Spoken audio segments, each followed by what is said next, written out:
This is Jason Payne of the Cincinnati Cyclones, and you're listening to Sean and Kyle on the Sheriff Podcast.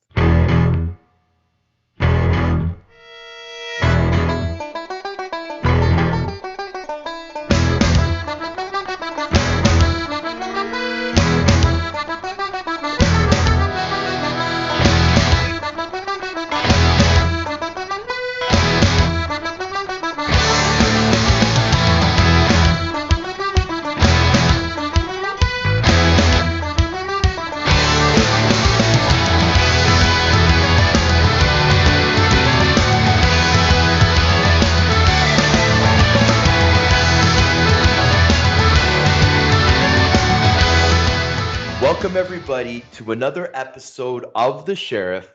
Guys, today I am blessed to have a very, very interesting individual with me. The theme for today's episode is going to be production, champion, and leader. And there's going to be many times when these themes come up, ladies and gentlemen. My guest tonight, without further ado, ladies and gentlemen, Gilbert Dionne. How are you doing tonight, my friend? I'm doing great, Sheriff. Thank you so much for reaching out and having me on the show. Well, I'm really excited to have you on the show, brother, because I'll tell you what, I've always known about you, right? But when I started doing my research, brother, and started seeing like your story and your career, man, am I ever more interested than I've ever been, right? And I know my listeners are too. So I would just love to find out the beginnings of Gilbert. Now, I know you're a Drummondville boy, right? Yes, you got it. Drummondville, Quebec, just near Drummondville, Quebec. Yeah, near obviously an hour east of Montreal and an hour and a half west of Quebec City. Grew up in a very small town, 35,000 plus people, and some great hockey players came out of Drummondville. The Yvan Cournoyer and the Yvon Lambert and the Boisvert, and obviously my older brother Marcel. But so that's pretty cool to have a AA center bring some good hockey players coming out of the Drummondville.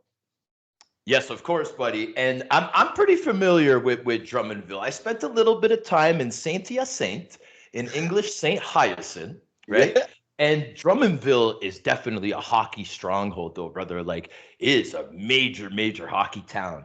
And I hear you just mentioned your older brother, Marcel. Now, you guys are obviously 19 years apart. So there's a lot of time and a lot of range in between you guys. And I wanted to get in, talk about him a little bit in a little while. But I wanted to find out, Gilbert, like, what was it like in Drummondville with the minor hockey and with school? Like, what kind of student were you when you were playing minor hockey? Like, were you a troublemaker, buddy? Were you a good student, or what was the situation with Gilbert? Let's just put it that way. Education.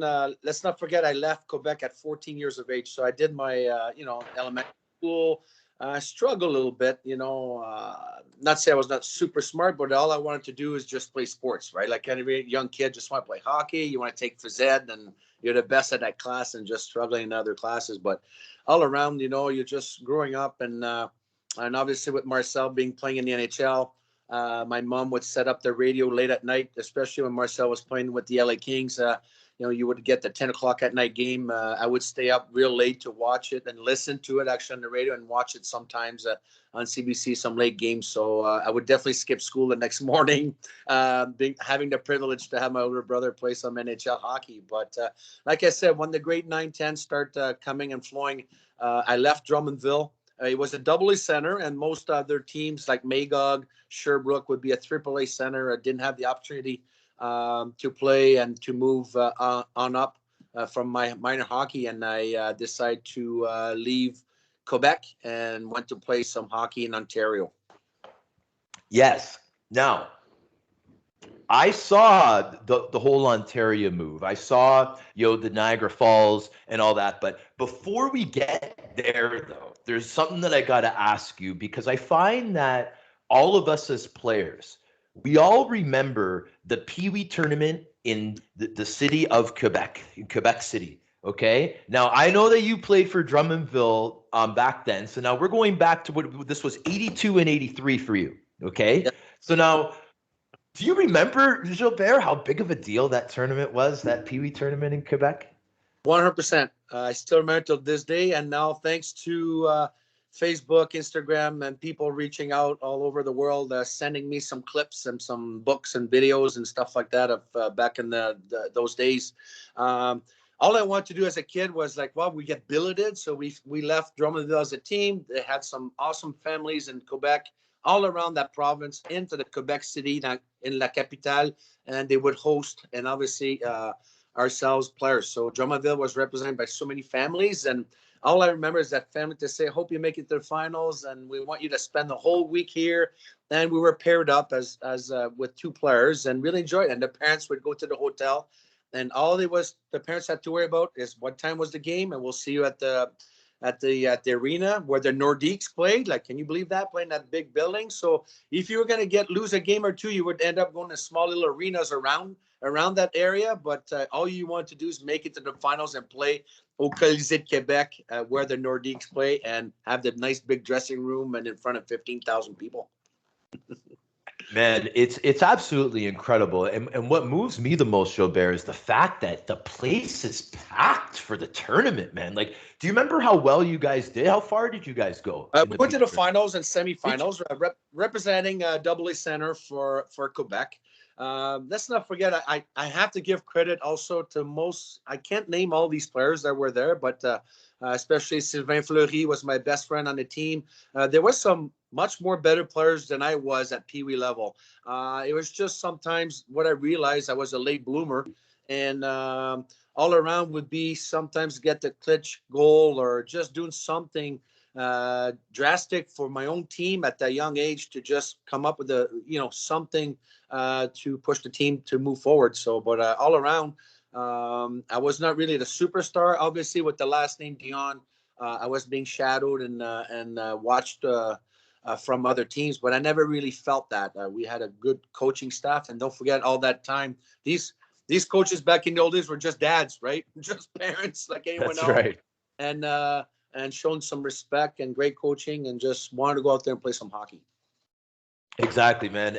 And like, by the sounds of you, Gilbert, like you're a real player, man. You love the game and you had a passion for it from a very, very young age. I could tell. So now I know you kind of got into it a few minutes ago about the move to Ontario, but explain to the listeners the decision behind doing that. Like, what was the main reason for that move to Ontario? Well, first of all, we were trying, like you said, when I moved from that bantam age and looking for a midget opportunity at that midget age. Sorry if I say these names now, it's like U18, U17, but I have to be frank, and those are words we're using back in old days. I don't want to offend anybody. Yeah, I'm understanding it for sure. So I get it. Try to say is that midget, which is your 15, 16. No AAA teams in Quebec was gonna rumors, or is there scouting reports saying if Gilbert was going to do be able to play some AAA, and no one approached us. So the move was one summer. My brother came and he asked me if I wanted to play some hockey, and with serious talk with my mom and dad. And I looked at him. I said, I just want to learn English. He looked at me and says, what do you mean? He says, well, you come to Montreal, you come to Quebec City, and I want to see you. I come to the restroom and I couldn't speak a word of English to Charlie Simmer, Dave Taylor, like Mario Lassard in net, like John Van Briesbroek for the New York. When Marcel was in New York, I go, I'm sick of just not understanding English. So he looked at my parents and says, this kid's ready. So we make the move. When they say there's politics in hockey, was there a little bit of politics when I made the move? A little bit. And what it was is we want to make sure at that age. I find this out later, right? So I'm finding this out my parents, how we made the move. Marcel wanted to make sure I was billeted with some awesome friends. The coaching staff knew that, listen, this kid's just turning 16 here, playing with 20-year-olds. This could be dangerous, but all around making sure I was going to be finishing my school. I went to a French school in Welland, Ontario, and Confederation. And, at least I was looked after, and the rest was up to me. So Marcel didn't make lay the bricks in front of me and they said, the rest, you have to go get it. And obviously he was not the one going on the ice and put the puck in the net for me, right? So that's one thing I really, really was happy when we made the move to Niagara Falls. Man, that is really, really cool, Gilbert. And what's even more cool is, the fact that Marcel was almost 20 years older than you. Like he was kind of like a father figure because he was such an older brother, right? Like, And he was able to help set that up. Also, if I track back a little bit, back in the old days, they weren't allowed to give releases from one province to another. So we had to come up with some lawyers, and my parents had to somehow trying to sell the house in Drummondville, and they both decided to move and reside in Niagara Falls. And we were being followed by investigators from Hockey Association to find out if it was legit or not. My parents can stay in Niagara Falls for 3-4 months. While I was billeted, they were just in the background and see if they, kind of a fake move type of thing, to see that if I was going to be legit and stay in Ontario for the association, and which we did. So let's not forget, and to all the audience there, making anything in life, it's hard work. It's there's things to be done. Nothing comes to you easy. And since we're talking about hockey and sports in general, there's a lot of things happening for any players of any ages, even myself back in, like I said, back in the old days, even in today's hockey, there's a lot of what you call hurdles to jump and so forth, and challenges. Yeah. Hockey, once you make it, it's not that easy. There's a lot of challenges to go through. Well, brother, and I agree with you 100%. And I absolutely love this, Gilbert. I love this family support. This is absolutely incredible. And what it magnifies, brother, is really the commitment that families make. It's not only the players, it's the whole family. You know what I mean? And like I've got into conversations about things like Gilbert. Let's talk okay, since we're on the topic of family. You were drafted to the Montreal Canadiens. I don't even know what a bigger dream could be for a kid, growing up in the province of Quebec, right? So now, do you feel that is a family accomplishment? A draft to the National Hockey League? The player's only 18 years old, so his family had pretty much the whole thing to deal with to that point.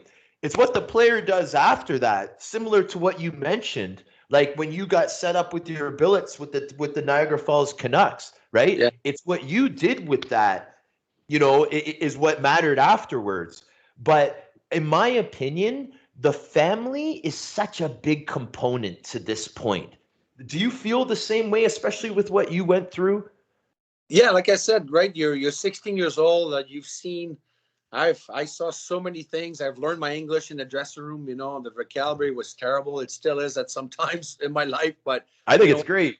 I speak 3 languages now, so what the heck, right? I just let it loose and go with it. Let's not forget,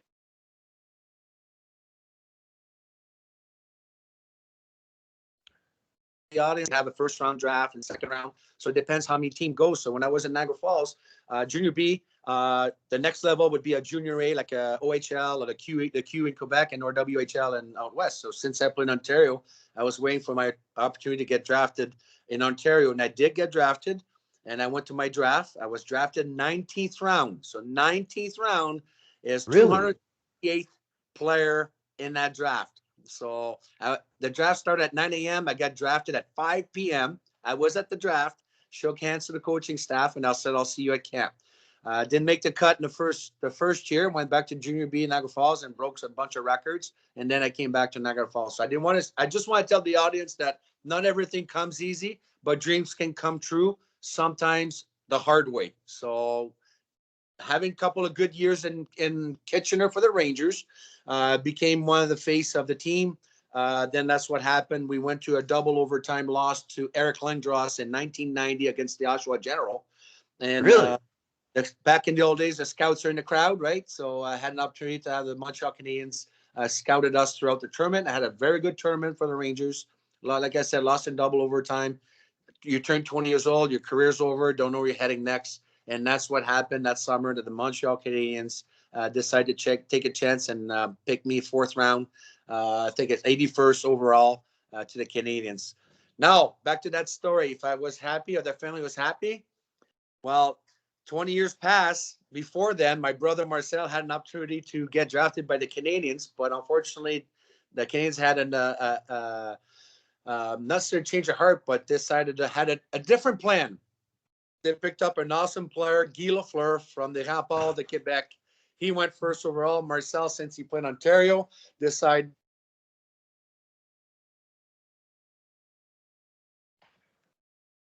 overall in that 70 draft. And so when I got drafted, we were a little bit disappointed. I was shocked because people were saying, "That's your dream." I said, "Not really," because the Canadians at that time winning 22 Stanley Cup. I said, "What are the odds I'm going to make this lineup? They're the best team in the world all the time." So That's right. a little bit disappointed, but obviously worked really hard to see if I can sneak into the lineup.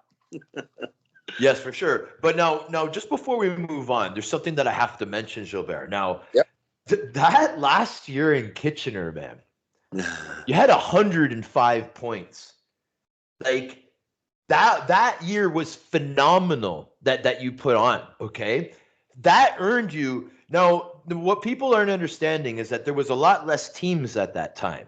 Okay, so now you're thinking fourth round pick. Now you're like, okay, not bad, but fourth round pick then was a good position, Yeah, it a sure good was. draft position. 18 teams at that time. And like you said, remember I told you I was a little late bloomer, a good learner in the first year, experience, understanding. Listen, you might not get much ice time. You're a rookie. You just step in when you can, be ready at all times. So they brought me some character of saying, you know what, this is what hockey's all about. There's no pouting. There's no asking to be traded like they do today. There's not, thousands of agents just dying to just looking for your money and push people around. So at this time, I said, that's fine. And like you said, 105 from probably the year before was 30, 40 points to 105 points and lead the team and almost the league in points.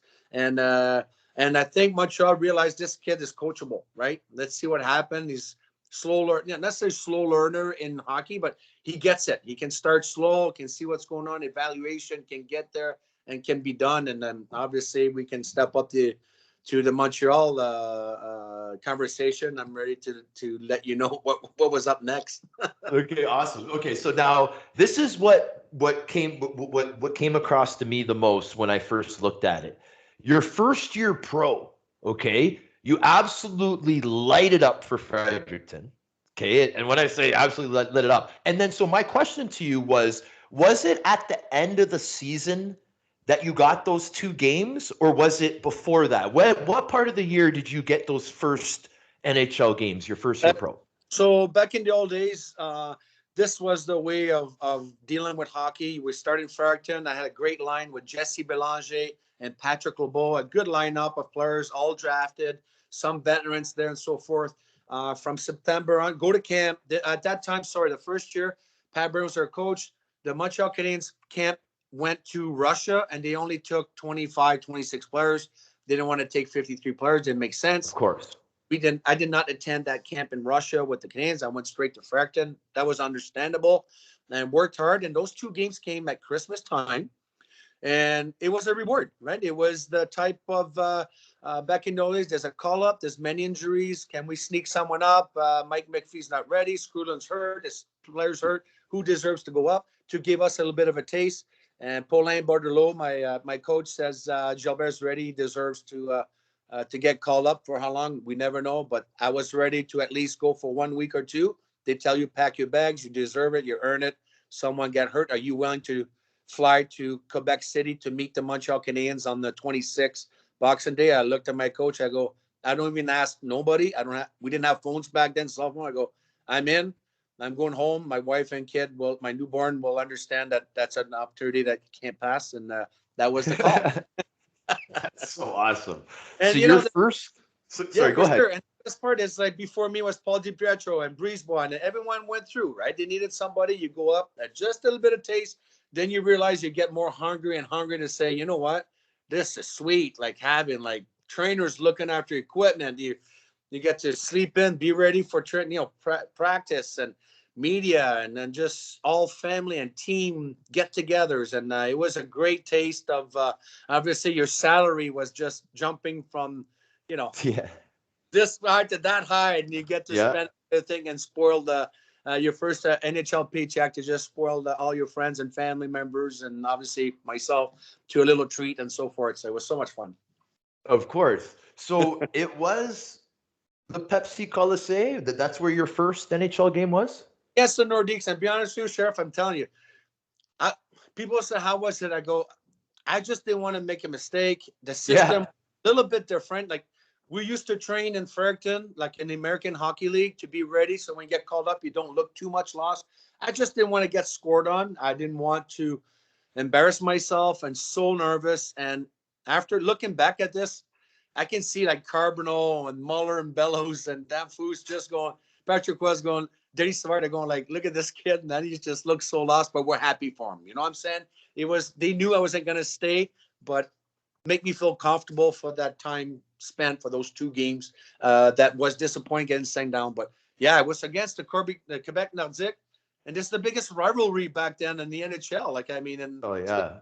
Quebec was craziness. But I got out decent, no complaint, and disappointed to go back to Fredericton. But then you know what's going on after that, right? Yeah, of course. But see, Gilbert, like a lot of people don't really kind of get like how it works, like AHL to NHL and stuff. I was an AHL guy, so I appreciate what you did in the Montreal system so much. Like just the way that you thrive through it, man. You got better and better and better. Your production was very good, man. It was very good. Now, obviously, you know, the first year you get rewarded with the 2 games. The next season was like kind of like a half and half type of deal, right? But man, we got to talk about 1993. Okay. So now, first of all, did you start down? Because I know you played almost the whole season up, right? But there was a little bit of time in Fredericton. So was that in the beginning of the year and then you got called up and stayed up, or how did that work during the season before the playoffs? Yeah, like it was some sort of a disciplinary action, obviously, probably from the front office. Pat Burns left. I scored 21 goals in 39 games, 21 goals during my first year call up at Christmas with Pat Burns and 39 points. Then a new coach comes in and maybe he was saying, let's just step these kids back a little bit. They sent me down. I had 11 points in 3 games. It was embarrassing. Actually, it made the Canadians look very bad. I look back and I'm not shy to tell what really happened, but that was a terrible move that they made, and they never did it again after they did that to me. But I think they wanted the coach back then, Jacques Demers, probably want to make a statement. You know, I'm the new coach. Shake things up. Yeah, shake things up. But he didn't shake me at all because I came back in Montreal and scored another 19 goals that year, another 20 goals the following year. We were clicking. It was awesome. But back then they were looking at 50 goal scorers, and I still don't understand. Of 19 to me, John Leclerc, many guys at that time. Mike Keane was close to a 20-goal period. LeBeau had 30. Anyway, we had a bunch of good scorers like Danfus and Muller, Bellows. All these guys are 30-goal scorers. But then again, sometimes there's a sheep on the team, and I felt I was just the black sheep of it throughout that run. At the end of the day, the 93 run, I can tell you all about it. We can start whenever you're ready, and there's so much to tell. Well, let's get at it, man, because you sure were productive during that run. You had a lot of points. You know, you had 12 points during the playoffs. You know what I mean? So yeah, let's get going, buddy. Like what was that? Did you guys think that you had the team to do it? Like, were you guys confident? Because going into the finals, you had the great one on the other side, right? Yeah, it started beginning of the year, and Jacques Demers starts his speech and tells all of us in French that we're going to shock the world, the hockey world. And we're like, oh, here we go. This guy's so emotional. What's he saying? What's he's going to tell the world right now while we're ourselves? Not saying we don't believe in ourselves. I said, well, there's lots of hockey and talented players out there. He says we're going to win the cup. I'm like, wow, that's a long way. That's whatever you call it. I apologize. You call it ballsy. I thought you almost put her head on, like, on the noose or something. You almost say like you're hanging us for the rest of the league, right? We're targeted here. I think things clicked very well. We weren't overly superstar and stuff, but let's not forget we had Patrick Waugh in net. Even throughout the year, he was had a so-so year, but he came as a rookie in '86, wins the cup. Carbonneau's already won the cup there. Mike Keane, so we had some experience. Dennis Savard is a Hall of Fame now, and Carbonneau's our captain. You had Desjardins, Brisebois, and Schneider on defense, and many more. I can them all. I think we were so clicky. Tell the fans that we had 10 French players and I think 11 English or so forth. So the team was some sort. language-wise divided, but we weren't so divided. So when we come in the room, we would look after each other. We play for each other on the ice. And that's what really clicked. And obviously start with Jacques being such a positive coach with our coaching staff and believe in us and kept, pumping us to say that let us follow the rule, not necessarily follow what we're going to tell you to do and believe in yourself, and things will just go our way and hopefully carry on to the Stanley Cup. So yes, there was the Lemieux out there and Jagers in Pittsburgh waiting for us. And the run was phenomenal in 93 for the playoffs. Wow. Now, when you saw that you were going up against Wayne Gretzky, though, in the finals, like that's pretty cool stuff, man. Like it was amazing. Let's not forget, since I'm in Ontario, if the viewers are a Toronto Maple Leaf fan, there was we took a run on our side of our division. We went through about 11 overtimes. We went 10 in a row. So we started in Quebec. End up going to Buffalo, New York Islanders. New York Islanders put out Pittsburgh, which they won the back-to-back Stanley Cups. So we're looking at this home in Montreal. Go, are you kidding me? We're facing the Islanders. We felt we had a better chance than if it would have been Pittsburgh. Look, if I'm looking back, I'm going, wow, for sure. What are the odds? Islanders too are winning by overtimes. They have kind of grinders, hardworking players like we had. Ready to go, and then Toronto's on the other division in the conference final gets LA Kings, and the famous high sticking was going on with the Gilmore and Gretzky for the big goal, and we're waiting for him for the finals. Now, was I excited? This is the LA Kings, and my brother is the ambassador for the team, and obviously played there for 18 years. His jersey's retired so far with the purple and yellow jersey. They're coming with the gray and black, and stacked with awesome players that also won many cups with the Edmonton Oilers, the Marty McSorley. You had the Luc Robitaille and Dave Taylor and so forth. They had a great lineup, comparable to us. Well, they had the great one. Let's not forget that was the best player in the world. Experience, and again, like I said, the story is Patrick Roy versus Kelly Rudy. I think history made itself, and we figure it out, right? So what was the parties like for winning the cup in Montreal, man? Like what was that like? It was fantastic. Like you said, there was a lot of overtime goals. So we lost the first game clearly 5-1, I think, in Montreal. While we had to go back on the drawing board, find out what's happening. The second game in Montreal, Desjardins scored 3 goals. With one was a legal stick through Marty McSorley, give us the tying game, and then the overtime goal by Desjardins that scored 3 goals. This is a defenseman. A defenseman, to all the audience, don't know much hockey. The odds of scoring a lot of goals as a defenseman is not as, it's an average compared to a forward.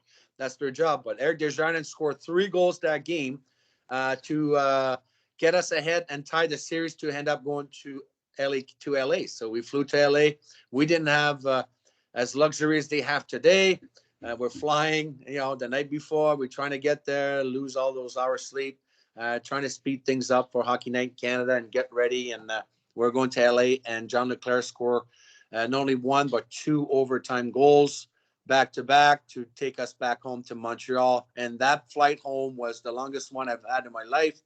Exhausted, players are hurt. If you only knew how many injuries that Kirk Muller and Brian Bellows and many more played through, Guy Carbonneau with his knee.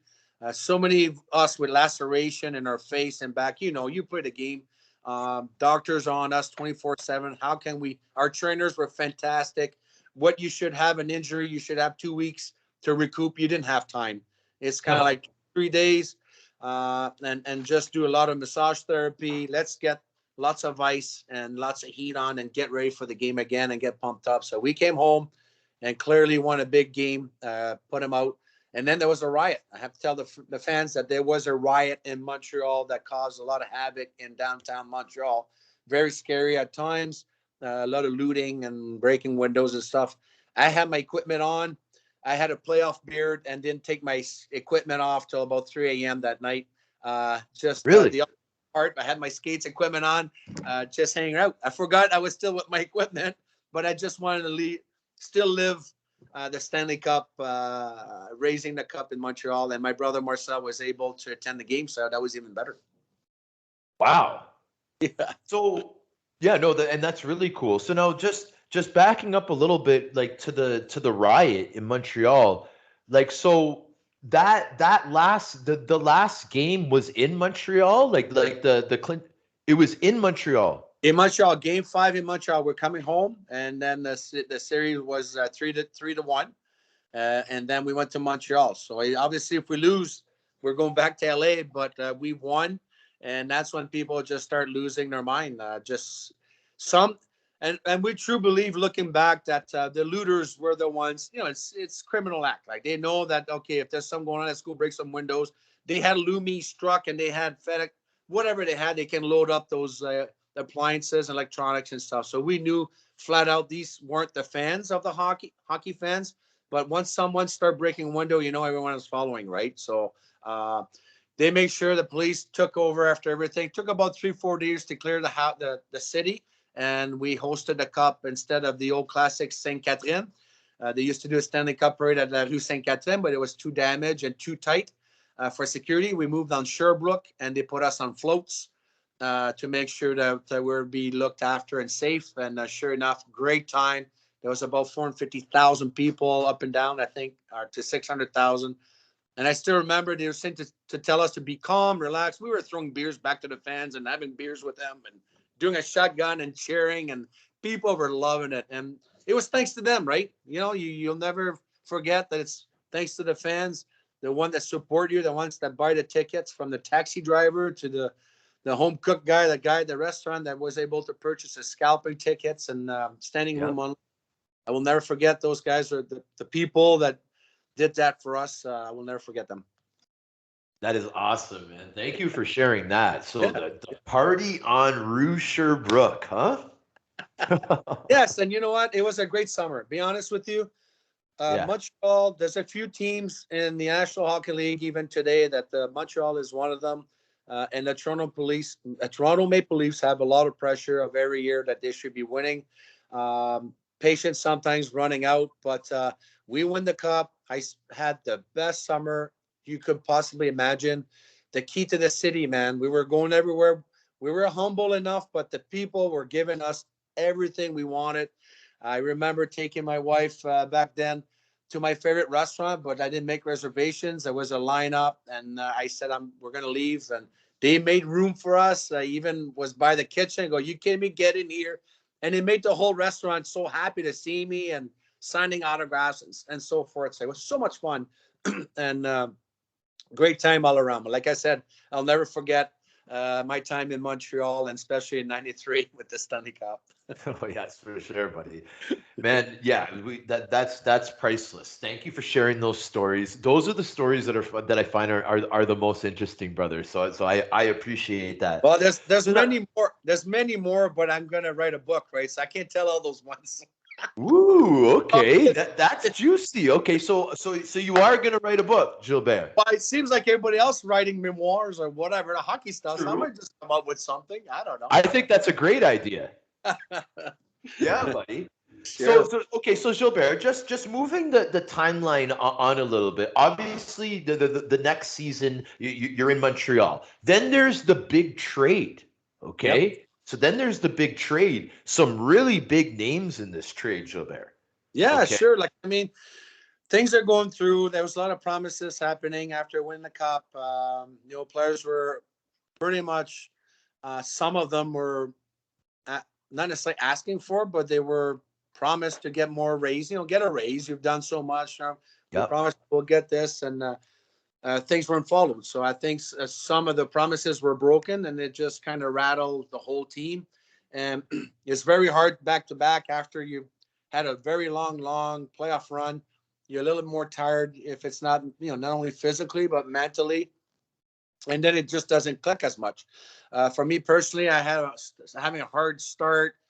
The lockouts happening. Some players getting traded. That's right. You're trying to readjust. You're grumpier because the pressure of like 19 goals is not enough. You should score 30 this year. You're coming in out of shape. You're not out of shape. You're in the shape. You're not in shape. So everyone start feeling tension of how can we do this back to back, right? We don't want to finish last, and coach's job on the line, and it just snowballed like crazy.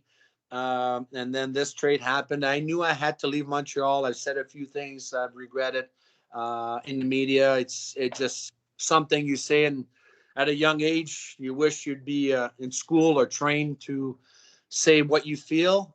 But it is what it is, right? I just at that time was for me to go, but I was so shocked to decide that was the big trade of 3 players, myself, Eric Desjardins, and John Leclerc.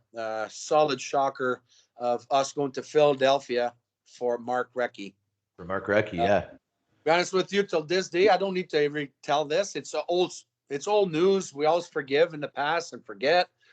Those stories like you mentioned today, if I'm going to be part of that story the next 30 years, why not? My grandkids can hear it about it. But you know what? Serge Savard was our general manager at that time. And I met Serge a few years back. We went golfing together, drove back to the hotel, and he looked at me and goes, I just want to let you know that was the biggest mistake I ever made, was that trade of you 3 leaving Montreal. I shouldn't have listened to people around me. I should have had. And this is Serge Savard of won 10 Stanley Cup for the Montreal Canadiens. Yeah. Apologize to me. I think he took it to heart. And I look, you know what, Serge? I said, you were my manager. We won the cup together. And what I have today is thanks to the Canadians, thanks to you. Things happen, right? I mean, it's all in the past. And as you see, it all snowballed after that. Carbonneau was next. Everyone's just, the biggest one was Patrick was struggling, big arms up in the air, and boom, he's gone. And he had enough. And you saw the famous behind the bench going in front of Mario Tremblay and tells Ronald Correa that was his last game in Montreal. So that's how much pressure you can get in Montreal, and that's how quick you can get out. Yeah. So don't forget who runs the show over there. It's the ownership, but at the end of the day, it's been a great run. So the Flyers didn't stay there as long as I could. Once again, you fit or you don't fit. They signed me a 2-year deal. Bob Clark says, don't worry, you just got called up for 10, 15 games. You're struggling. Big deal. You're going to score 30 goals next year. You'll play with Brendan Moore and so forth. I look forward. I stay there and train hard, but I was not part of that coaching staff's decision, right? So they hired the coach to believe you're not part of my solution to win this team, but it was fantastic. I had a chance to play with Eric Lindros, the Legion of Doom line, Michael Randberg, and Eric Lindros was and John Leclerc was unbelievable line. Yeah. Ron and net was so much fun to meet. Yet again, going to an original 6 team, the Flyers, the Bull Street Bullies, and just a craziness out there. Not as intense as Montreal and Toronto, but yet they know their hockey. Massive hockey fans, and it was awesome to wear their jersey, and I'm very proud to be one of their alumni. Yes, no, 100%. Very, very, a lot of history there for sure. Now, Gilbert, now obviously there was a little bit of time in Florida as well with the Panthers, but man, I have to comment. Now, I know at this time you were a productive player at the NHL level, but brother, your stops in Carolina for those Carolina Monarchs teams, bro, who were you playing with? Because man, you had over 100 points the first time around, and then you almost cracked 100 points again the second time around. So that must have been a pretty good spot that you were in there, though, right? To be that productive, it's got to go well everywhere. And like you said, it's no offense to American Hockey League. You play some American League. I found it a lot harder than the NHL. But like I said, it's almost like if I look back in my career, everyone's keep asking what's wrong. I said, I don't know. I felt maybe way too good for American League, but yet something missing in the NHL that, okay, he can't be a top 2 lines. He has to be a third or fourth. But if he's not a third or fourth, he should be a first-time American Hockey League. So I got lost somewhere in the shovel. Like I get lost. It doesn't matter what I can track back and trying to figure out what happened, what's wrong. I know my heart, what happened, what's wrong. I want to keep it to myself. At the end of the day, I think the best part of my career, you wish when you play, you play 1,000 games and make tons of money and stuff. I win the cup at a young age. I think I did decent everywhere else I played. I left a mark everywhere, like you said, at the Monarchs. When I was in Florida, we went to the finals. I scored a couple of goals. I played in the playoffs. Right. I mean, that's another chance. I'm a winner, right? Everywhere I was going, I was touching gold almost, right? Then my last stoppage was the International Hockey League. I played in the IHL. with the Cincinnati Cyclones. So I decided to become independent. I said, you know what? NHL's gone, American League gone. I just want to go play for myself, for the team in the city of Cincinnati. And all you know is here I am, 4 awesome season, great staff, great teammates. They named December 2nd, 2006, Gilbert Dionne Day. They retired my jersey. Here I am hanging out in Cincinnati representing the hockey player of that city with the baseball players of the Barry Larkins and the Hall of Famer guys of the Pete Rose and Johnny Bench. When I go autograph session, you have the Bengals next to me, big football players. So, I mean, how the heck can I not just be happy in Cincinnati? And just a young boy from Drummondville, Quebec, made a huge turnaround in Cincinnati. And till this day, I forever thank everyone through my passage that helped me accomplish a lot of things in my hockey career. Yes. Now, Gilbert, I got to add to a couple of these things here. Okay, so now, remember what I said in the beginning of the episode?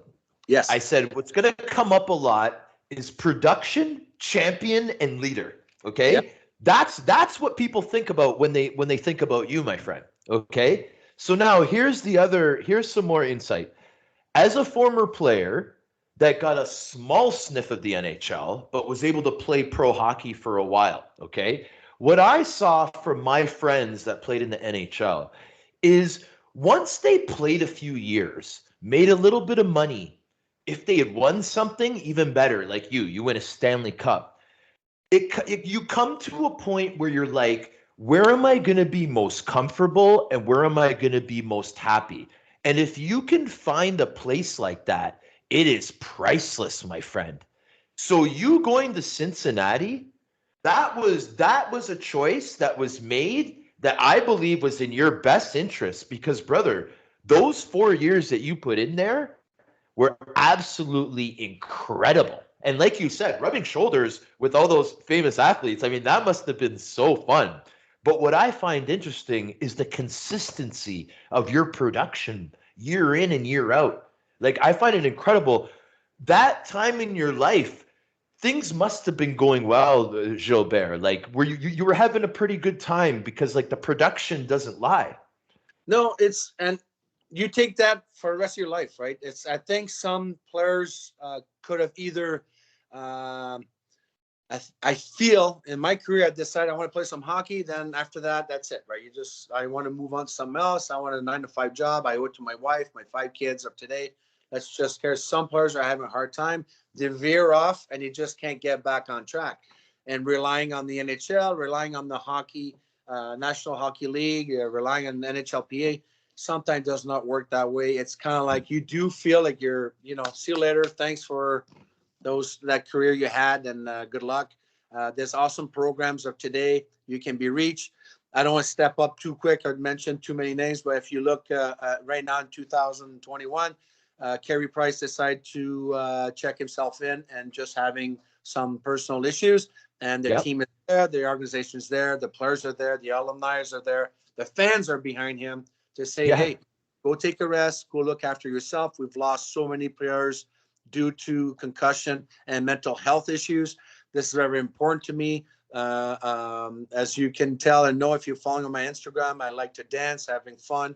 And if I can put a smile on someone as life every day, I will keep doing this. If people call me a clown or goofball, I don't care. It makes me feel good. At the end of the day, there was some dark clouds over my head, and I decided to change that for myself.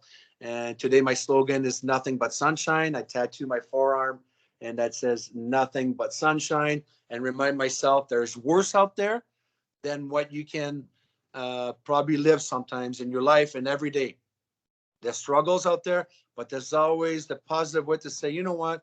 There's somebody that's waking up this morning way worse than me because I have a sore knee or I have a bad shoulder or a bad day at work. Let's make it work. Let's put some sunshine into today and live it day by day. And that's how I do it. And that's amazing, Gilbert. That's amazing. And tell the people out there, you take sports, like you said, production, productive, leader, follow the leader, right? The one, sometimes the leader that leaded you, you might not like everything about him, but you take the good stuff and take it and use it yourself and say, I like to take the good leader regardless if it's work or anyone. I said, I like some of that, but I don't like some of this. So it's same thing with bullying, right? Don't forget back in old days, hazing.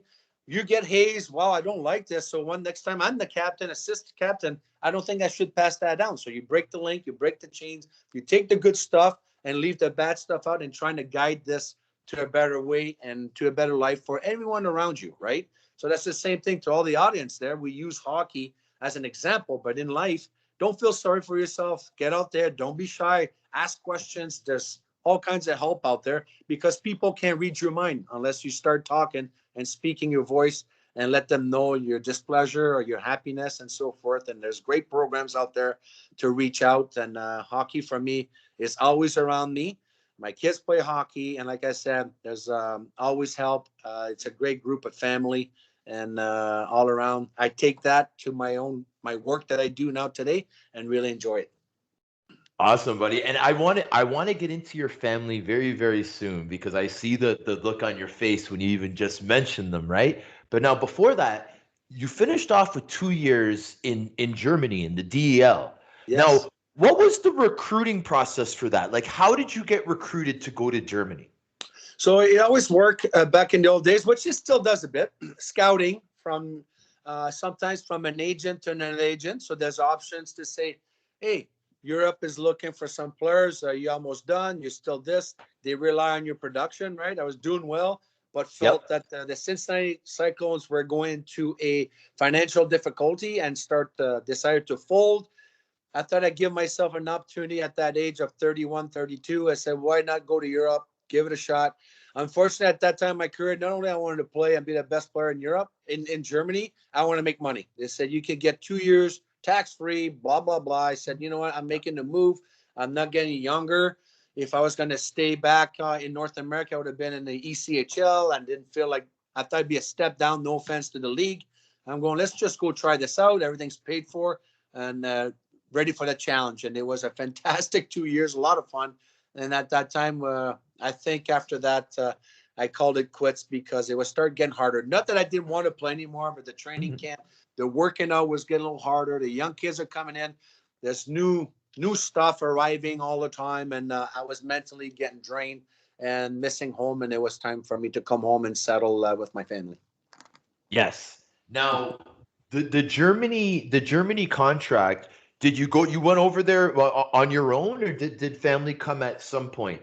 Yeah, they did come at some point. I still own the house in Cincinnati. The transition was hard for the kids. I wanted to make sure their schooling would not fail. Their school, Cincinnati teaching staff did use my status as if you want to say a perk or an example to say, you know what, this is special. The kids will never forget that. The school board would like to approve this for you guys to go. Here's lots of books, and if you can school them while you're there, 2-3 months. When they come back, they shouldn't be too far back. And sure enough, they went to school in Germany, and my wife then decided to move back to Cincinnati, trying to finish her school. And even they struggle a little bit. The teachers and the school board says the experience that your two children had will never be, replaced or forgotten. So we will pass them, and they're smart enough that we'll move up to the next grade. But it was an awesome experience.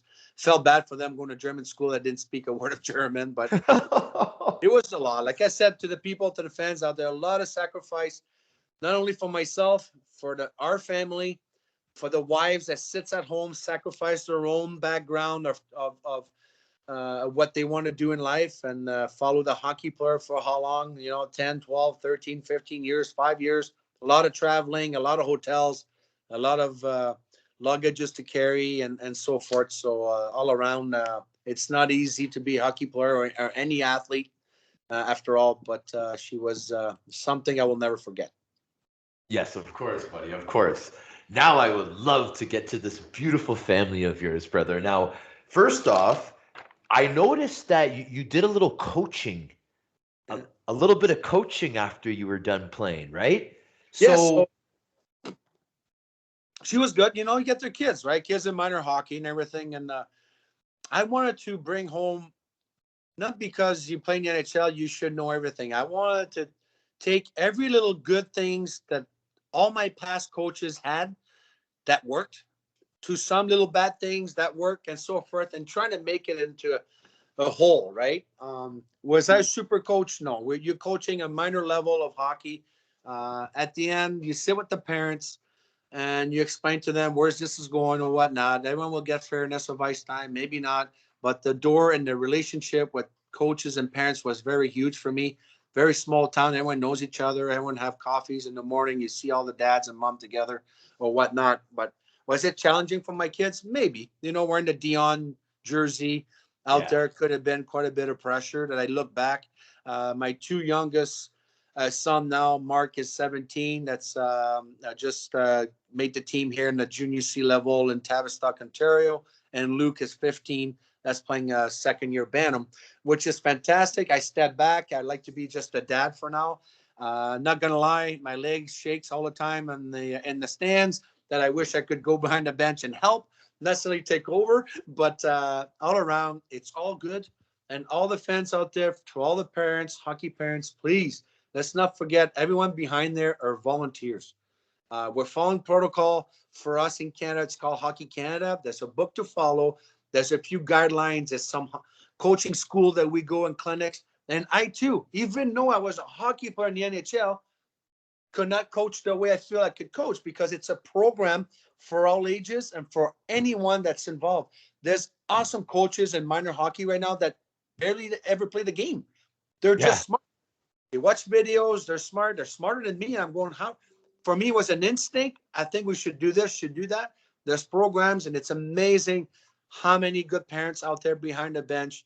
And to tell the parents, please stop yelling, stop complaining, because if you do that, maybe you should volunteer the following year and be the coach yourself. And they never do. Trust me. They never volunteer.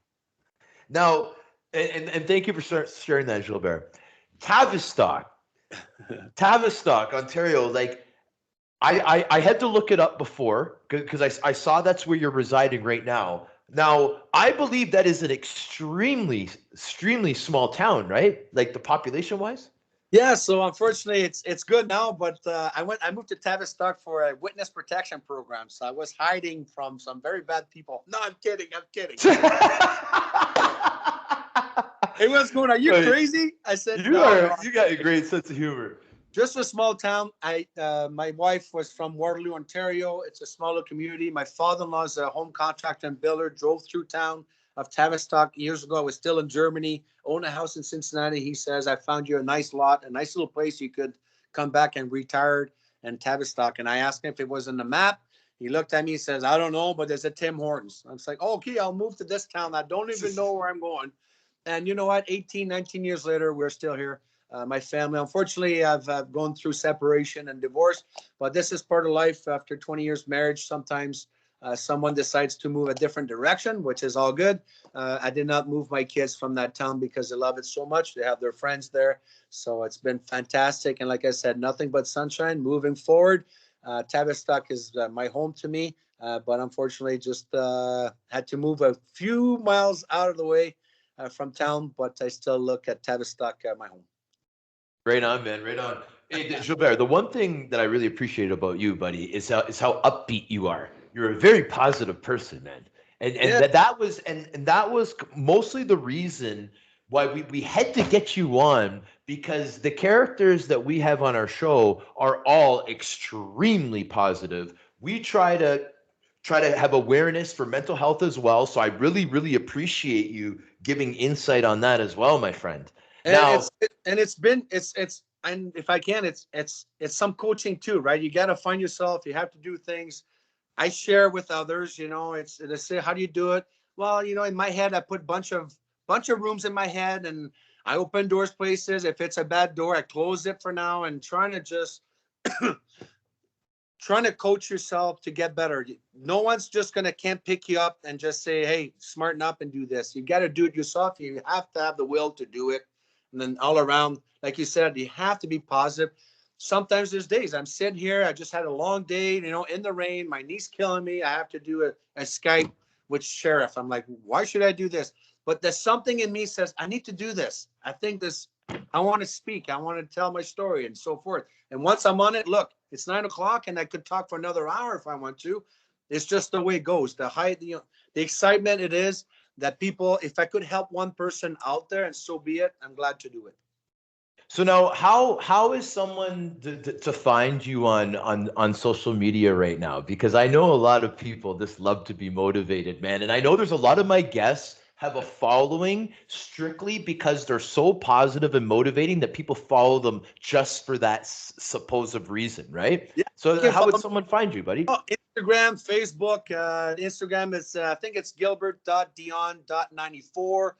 You can follow me on TikTok at Bert Dionne, and obviously Facebook. I don't even know what my Facebook is, but it's the one with the hockey player that's hold the Stanley Cup. So they're welcome to just. I will accept them as friends.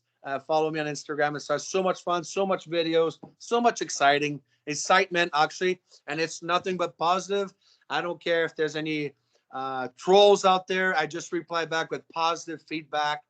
We like to tease the Toronto Maple Leafs, the Canadians having fun together. All around, I want to put a smile in one's face, a lot of laughs, and sleep and have a good night's sleep and not feeling guilty about anything that you've done in the past. Well, dude, man, you've lifted me big time during this episode, buddy. I really appreciate it. But Gilbert Dionne, production champion and leader, man. That I really appreciate everything that we got into this episode. I know that the listeners appreciate it too, buddy. And I want to thank the listeners for tuning in to another episode of The Sheriff featuring special guest Gilbert Dionne. And I have so much fun saying your name, buddy, because I'm such a big supporter of you, buddy. And I love the way it sounds. So we'll see you next time, ladies and gentlemen. Woo!